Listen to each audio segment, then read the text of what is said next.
Good morning students. B.Ed first year के paper contemporary India and education समकालीन भारतीय समाज और शिक्षा के अंतर्गत हम लोग आज श्री अरविंद घोष के शिक्षा संबंधी विचारों के बारे में हम अध्ययन कर रहे थे। अब तक हम लोगों ने अरविंद घोष के विचारों के अनुसार उनका जीवन दर्शन, शिक्षा दर्शन, शिक्षा के अर्थ, उद्देश्य, पाठ्यक्रम आदि के बारे में हम चर्चा कर चुके। आज हम प्रारंभ करेंगे कि अरविंद घोष के अनुसार शिक्षा के जो है वो शिक्षण विधियां कौन कौन सी होनी चाहिए।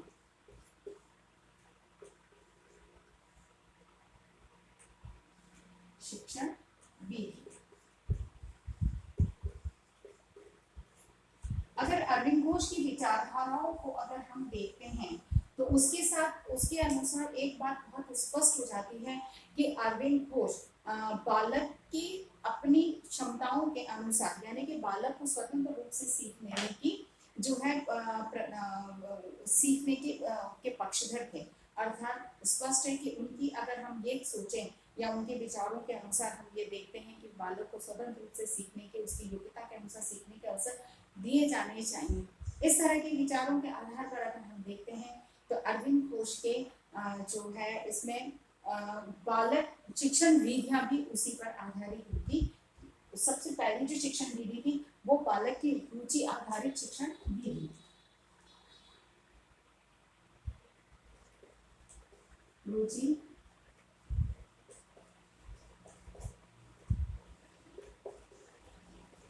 शिक्षण विधि यानी कि किसी विषय या किसी प्रकार की एक निश्चित शिक्षण विधि की उन्होंने यहाँ पर कल्पना नहीं की थी।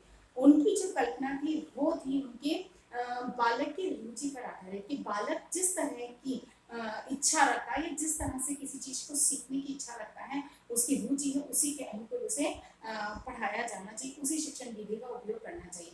जैसे बालक कहानी सुनने में बहुत रुचि रखते हैं तो शिक्षण विधि में एक कहानी विधि का उपयोग होना चाहिए। बालक खेल में बहुत रुचि रखते हैं तो शिक्षण विधि के रूप में खेल विधि को अपनाया जा सकता है।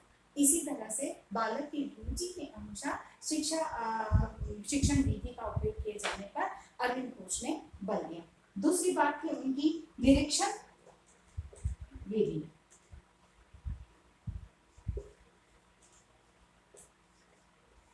निरीक्षण पर को महत्व है, निरीक्षण का महत्व।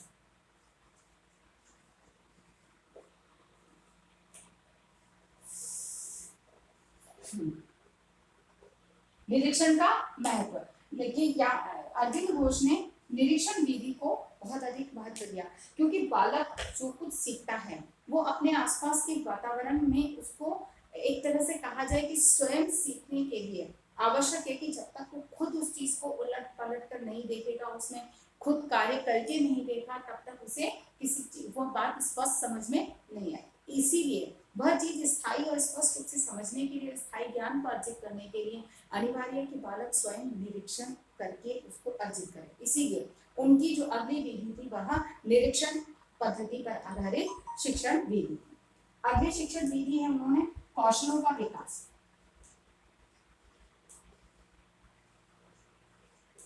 कौशल विकास यानी कि शिक्षण विधि वह जिसमें बालक में कौशल का विकास हो सके, उसी आधार पर उन्होंने शिक्षण विधि को निर्धारित किया। अर्थात कि बालक क्रिया करके जब तक किसी चीज को कार्य स्वयं नहीं करेगा तब तक उसमें कौशल का विकास नहीं होगा। अर्थात क्रिया आधारित शिक्षण विधि भी हम इसमें कह सकते हैं। फिर क्रमानुसार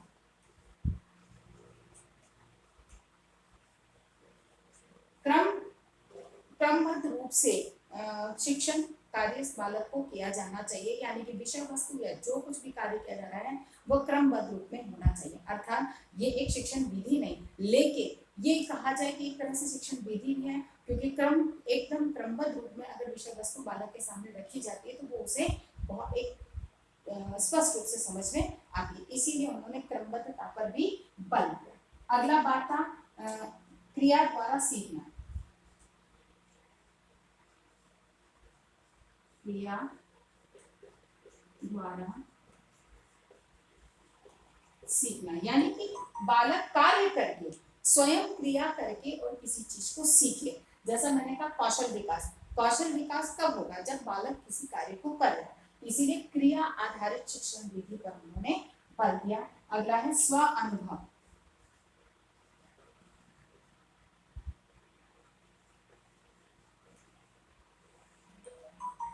स्व अनुभव से शिक्षा, यानी कि बालक को स्वयं अनुभव प्राप्त हो, उसके आधार पर उसे शिक्षा प्रदान की जानी चाहिए। यानी कि बालक स्वयं अनुभव प्राप्त कर सके। वो कब होगा, जब स्वयं किसी कार्य को करेगा, उसके चाहे निरीक्षण के माध्यम से करो, चाहे खुद किसी कार्य को बार बार करे, किसी कौशल के विकास में, तो उसमें इसका स्वयं अनुभव प्राप्त होगा और वो उस चीज को आसानी से सीखेगा। और फिर मातृभाषा में शिक्षा,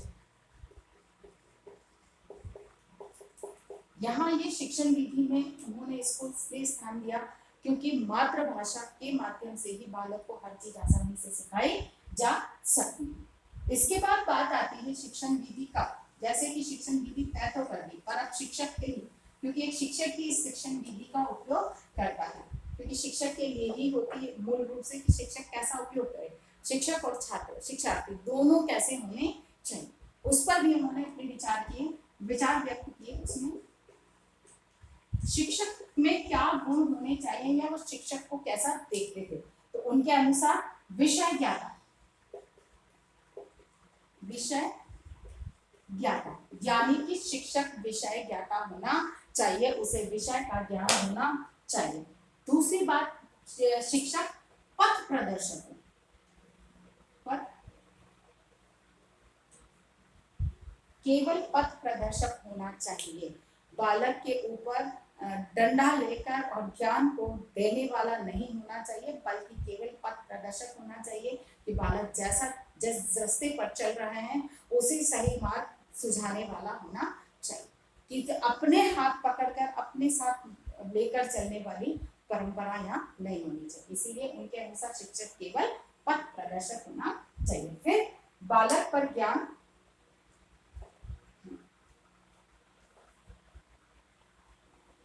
बालक पर ज्ञान व अपने विचार थोपे नहीं। ये चीज शिक्षक के लिए बहुत अनिवार्य है कि वो अपना ज्ञान, जैसे बहुत आपको ज्ञान बहुत अधिक है तो आप बालकों को उसी लेवल पे ज्ञान प्रदान करने की कोशिश करते हो। वो एक बहुत आप में भाषात्मक क्षमताएं बहुत अच्छी हैं तो आप उसी भाषा में उपयोग कर रहे हो, उतनी ही उच्च कोटि की भाषा का उपयोग कर रहे हो, साहित्यिक भाषा का उपयोग कर रहे हो। आपको अंग्रेजी आती है, आप अंग्रेजी का उपयोग कर रहे हो, और बालक जो है हिंदी समझने वाले, हिंदी भाषी वो उस बात को नहीं समझ पाते।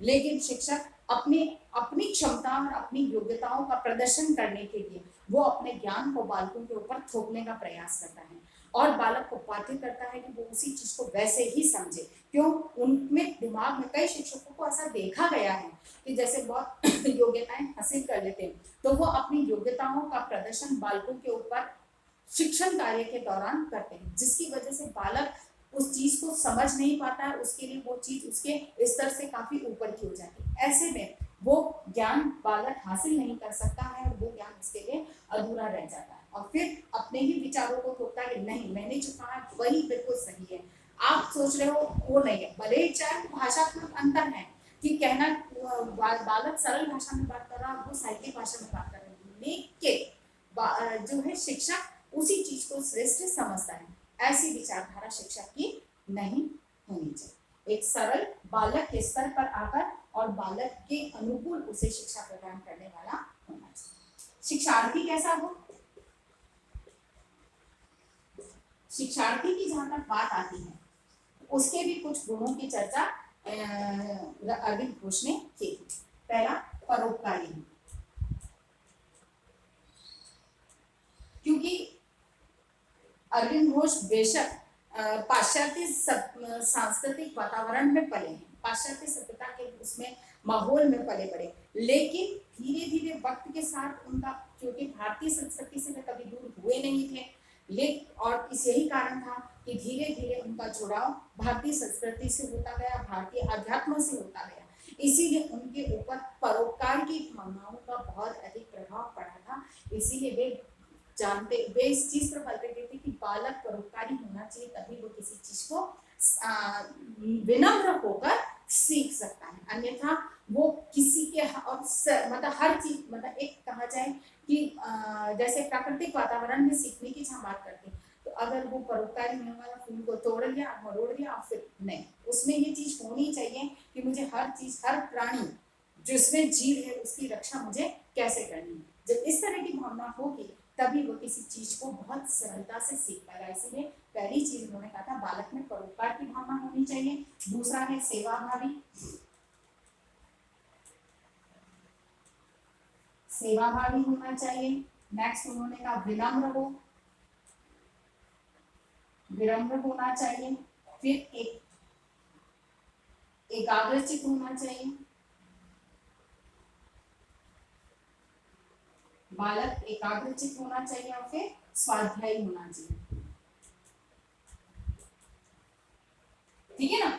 अब यहाँ अगर हम देखें तो उनकी जितनी भी बातें आती हैं वह एक बालक के लिए बहुत विनम्र स्वभाव का, परोपकारी और सेवाभावी गुण उसमें होने चाहिए। क्योंकि जब तक उसमें ये गुण नहीं होंगे वो शिक्षक या अपने आसपास के वातावरण के प्रति संवेदनशील नहीं होगा, और जब तक वो संवेदनशील नहीं होगा तब तक किसी चीज के प्रति गंभीर भी नहीं होगा। इसीलिए एक विनम्रता, एक सेवाभावी परोपकारी गुणों के आधार पर वह वातावरण के साथ संवेदनशील होकर उसके प्रति गंभीरता से अपने व्यवहार को सीख कर और प्रदर्शित करने की का प्रशिक्षण वो प्राप्त करें। एकाग्रचित्ता, जब तक कंसंट्रेशन नहीं होगा किसी भी चीज को हम लक्ष्य तक नहीं पहुंचा सकते, हम हासिल नहीं कर सकते। स्वाध्यायी यानी कि स्वयं अध्ययन की उसमें आदत होनी चाहिए।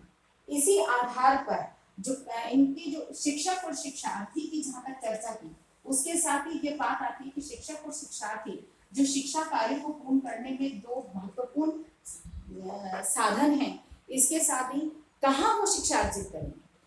शिक्षा के शिक्षार्थी शिक्षा का पाठ्यक्रम भी, उद्देश्य भी, लेकिन पढ़ेगा कहाँ। शिक्षक एक एक बालक के घर तो नहीं जाएगा, तो उसके लिए किसकी आवश्यकता होती है, विद्यालय की। विद्यालय की जहां तक आवश्यकता होती है तो विद्यालय कैसा हो, उस पर भी उन्होंने अपने विचार अभिव्यक्त किया। उसमें कहा कि भौतिक प्रगति के साथ में योग साधना का केंद्र हो।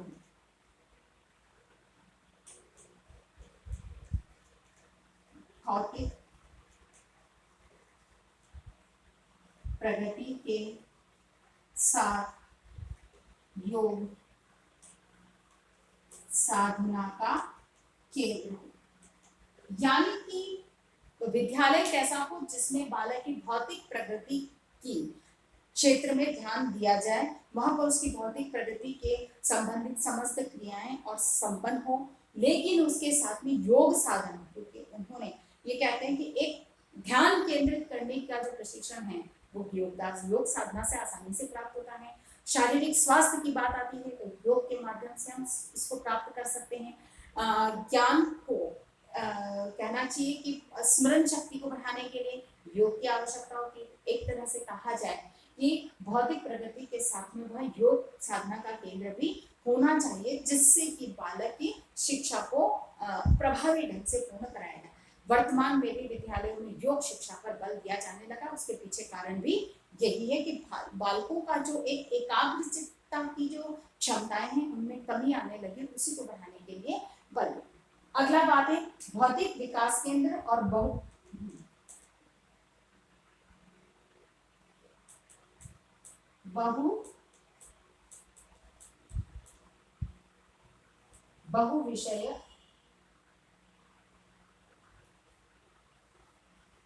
बहुविषय प्रथा का पालन, यानी कि यहाँ पर एक ही विषय में शिक्षण कार्य में विभिन्न, जैसे विज्ञान है, सामाजिक अध्ययन है, संगीत है, कला है, हिंदी है, जैसे भाषा के विषय हैं, पर्यावरण है, ऐसे विभिन्न प्रकार के विषय बहु विषय हैं, उनका यहाँ पर उपयोग होना, जैसे रसायन विज्ञान, भौतिक विज्ञान, जीव विज्ञान, इतिहास, समाजशास्त्र, अर्थशास्त्र, नागरिक शास्त्र, ऐसे जैसे बहु विषयक पाठ्यक्रम का यहाँ पर प्रयोग किया जाना चाहिए। फिर है आध्यात्मिक विकास केंद्र।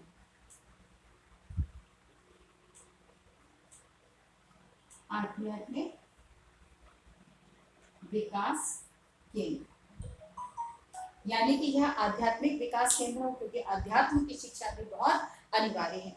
धार्मिक शिक्षा नहीं, अध्यात्म शिक्षा बहुत अनिवार्य है, क्योंकि बालक के मूल्यों का विकास होना, बालक के नैतिक चारित्रिक गुणों का विकास होना, राष्ट्रवाद जैसे कहते हैं कि एकता की भावना, विनम्रता आदि परोपकारी गुणों के विकास के लिए ये आध्यात्म, क्योंकि आध्यात्म काली एक धार्मिक शिक्षा प्रदान नहीं करता है।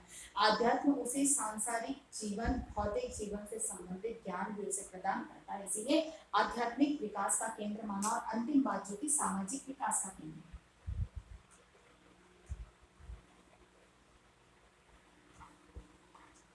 विद्यालय ऐसा हो जिसमें बालक का सामाजिक विकास भी हो सकता हो, समाज और समाज के बारे में बालक को प्रशिक्षण प्रदान किया। अंतिम बात जो आती है यहाँ पर कि अरविंद घोष की शिक्षा को देन क्या रही है, सबसे महत्वपूर्ण है, क्योंकि शिक्षा को देन हमने बहुत सारी बात करी,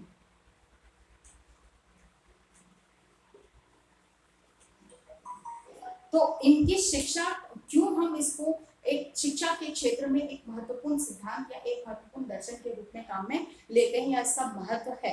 तो सबसे पहली देन है आध्यात्मिक एकता पर बल।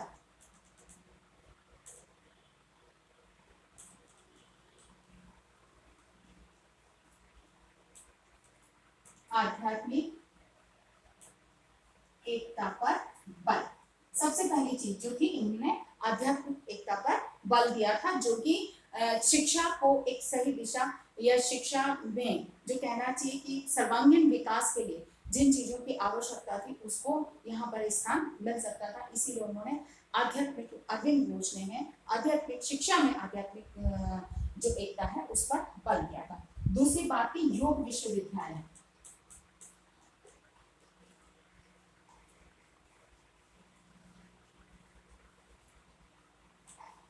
योग विश्वविद्यालय की स्थापना पर भी उन्होंने बल दिया, यानी कि उस पर उन्होंने महत्वपूर्ण, क्योंकि योग साधना, योग का शिक्षा में सम्मिलित करने पर इन्होंने ही सबसे पहले बल दिया था। अरविंद घोष थे जिन्होंने योग में शिक्षा में योग को स्थान दिया था, और इसीलिए योग विश्वविद्यालय जो उन्होंने बाद में जाकर स्थापित किया था वह उनकी शिक्षा की वो बहुत बड़ी देन थी। फिर मैं शिक्षा में धर्म को महत्वपूर्ण स्थान,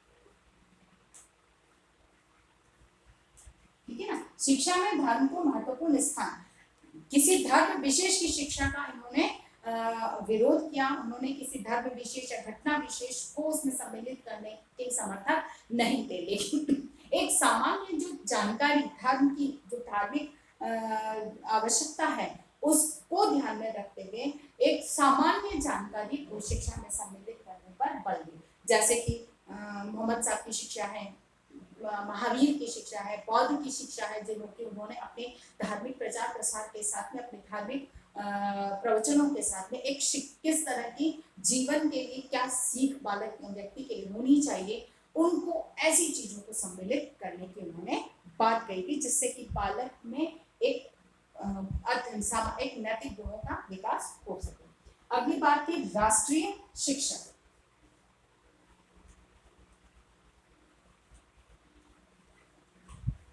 यानी कि शिक्षा का स्वरूप राष्ट्रीय हो, यानी कि संपूर्ण राष्ट्र को के दृष्टिकोण से राष्ट्र के विकास, राष्ट्र की उन्नति, प्रगति को ध्यान में रखते हुए शिक्षा का समावेश होना चाहिए। अर्थात उन्होंने पहली बार उन्होंने राष्ट्रीय शिक्षा पर बल दिया था, क्योंकि एक व्यक्ति का विकास मात्र पर्याप्त नहीं है, व्यक्ति को इस तरह से तैयार किया जाए कि वह विकास की जो बात सोचे तो वो अपने विकास के साथ में राष्ट्र के विकास में सहभागीदार बन सकते। और अगली बात है कि आध्यात्म व राजनीति का संश्लेषण,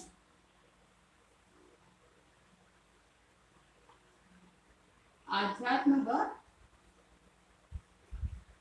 नीति, आध्यात्म और राजनीति, क्योंकि राजनीति एक अलग चीज है और आध्यात्म एक अलग चीज है। आध्यात्म के माध्यम से राजनीतिक गुणों को नियंत्रित किया जा सकता है, सही दिशा प्रदान की जा सकती है। अतः पहली बात था कि जिन्होंने आध्यात्म और राजनीति का संश्लेषण करके और उसे हमारे देश में प्रस्तुत किया था।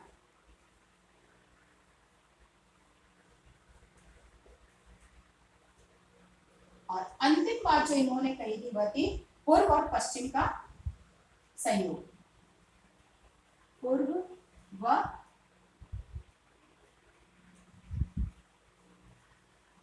पश्चिम का,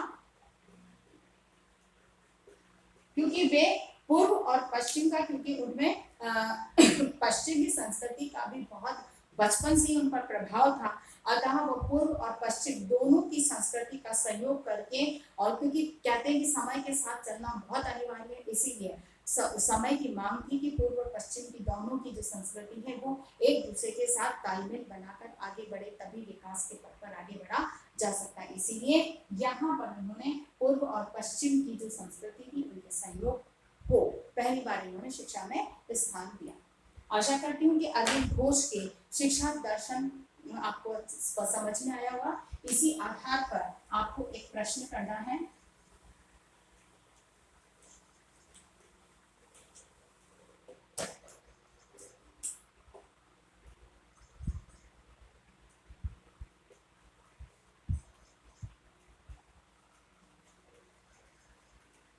अरविंद घोष के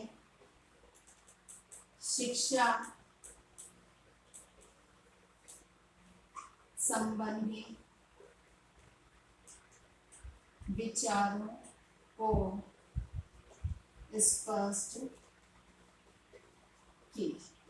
अपनी बात को समाप्त करने से पहले कोविड-19 की महामारी के दौर में अपने आप को सुरक्षित रखें। बहुत अधिक आवश्यकता होने पे घर से निकलें, घर से बाहर निकल रहे हैं तो 3 बातों का ध्यान रखें। मुंह पर मास्क लगाएं, सोशल डिस्टेंसिंग का पालन करें, अपने हाथों को समय समय पर सैनिटाइज करते रहें। स्वस्थ रहें, सुरक्षित रहें। धन्यवाद।